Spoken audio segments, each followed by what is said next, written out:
More often than not, you don't know when you're distracted. It causes you to focus on the minor instead of the main thing. Distractions have been occurring all throughout life and throughout time. Even in olden times in the Bible, there's examples of those who've been distracted either by their own pride or just not being careful enough. If you look at a story in the book of Daniel, King Nebuchadnezzar had taken Jewish captives back to Babylon. Among them was a young man called Daniel, who rose up to be the chief of all the king's wise men. When Daniel was older, King Nebuchadnezzar died and was succeeded by King Belshazzar. King Belshazzar sent out invitations to a great feast for thousands of his nobles. King Nebuchadnezzar had taken objects from the temple when he invaded Jerusalem, including gold and silver cups. King Belshazzar wanted these cups to be used at the feast for his guests to drink wine. So the king and his nobles, his wives, and his harem drank wine from cups taken from God's temple. While they drank from them, they praised their idols made of gold, silver, bronze, iron, wood, and stone.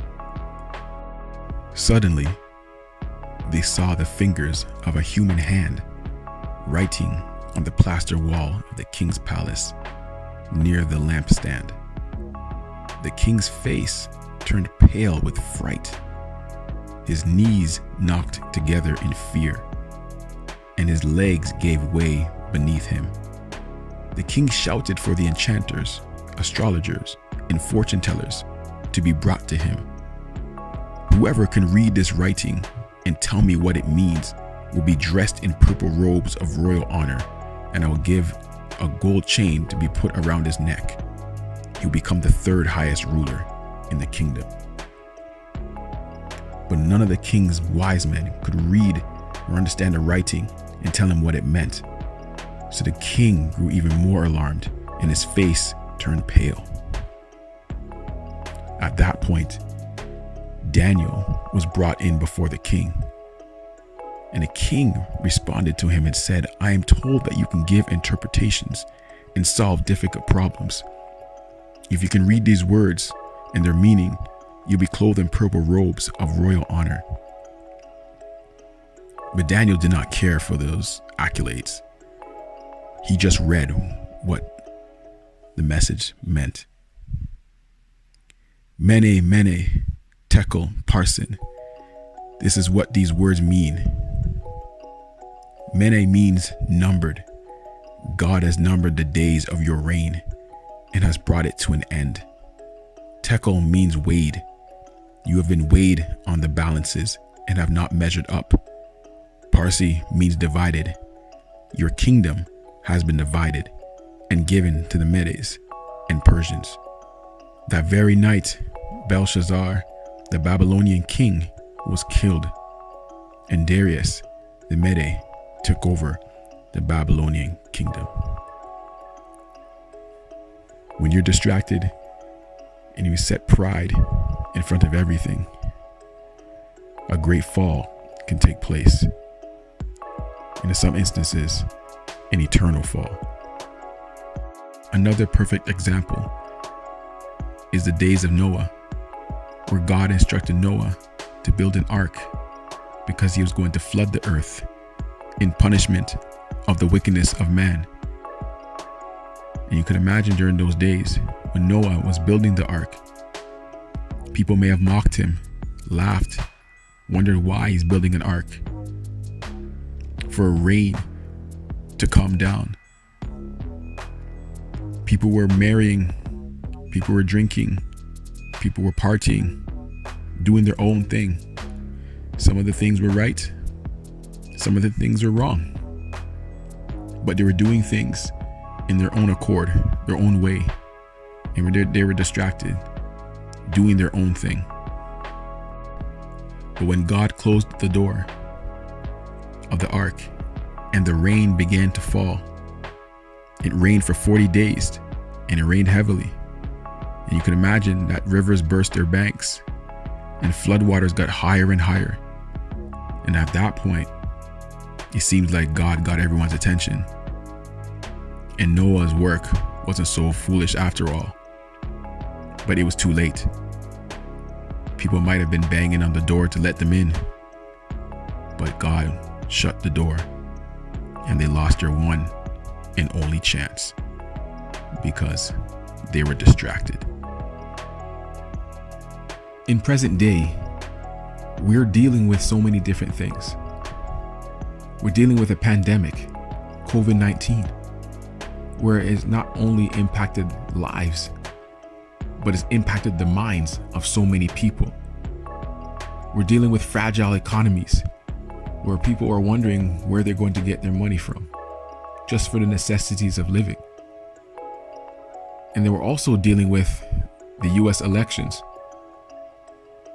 And even if we don't live in the United States, the whole world is paying attention to it.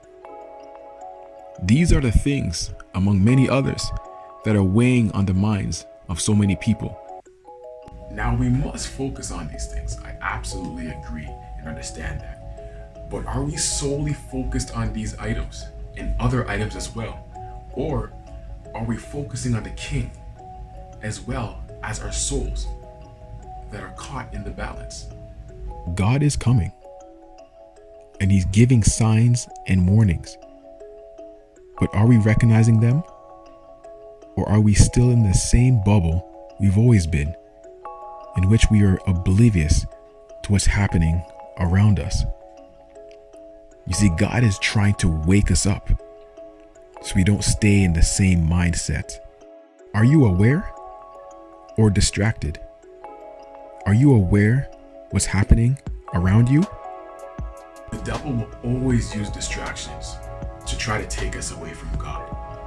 Whether there are items to negate God or for us to question God's authority.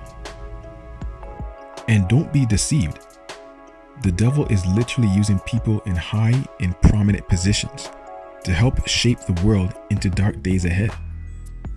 But if you're on the side of the Lord and Savior Jesus Christ, you have hope, and you definitely have the victory.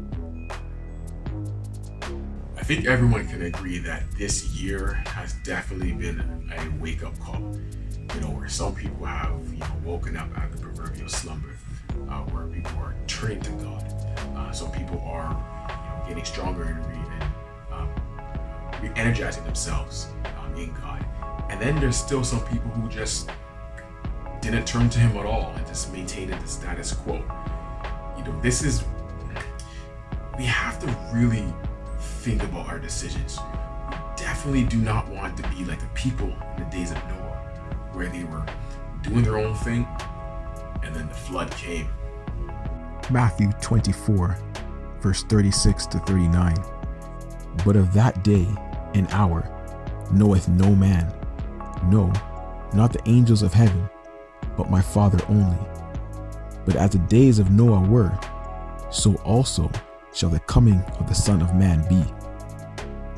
For as in the days that were before the flood, they were eating and drinking, marrying and giving in marriage, until the day that Noah entered into the ark, and knew not until the flood came, and took them all away.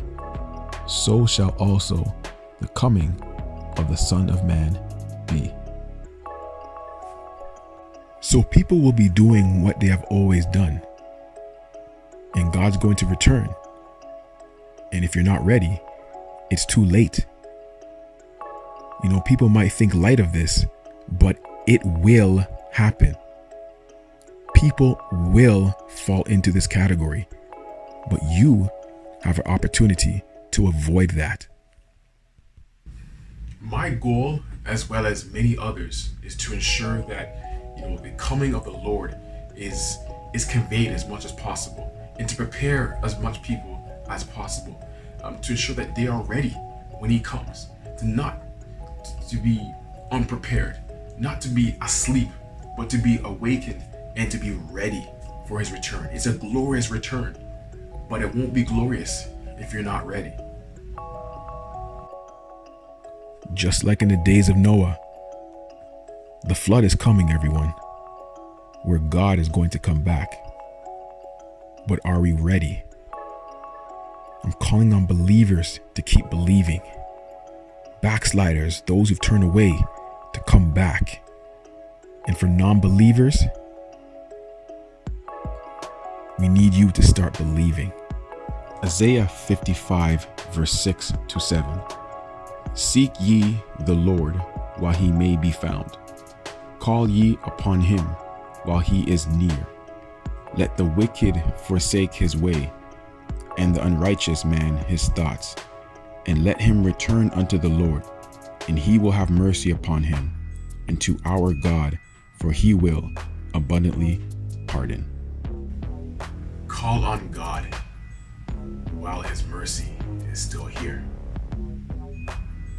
and find salvation, which can only be found in the Lord and Savior, Jesus Christ. Please remember,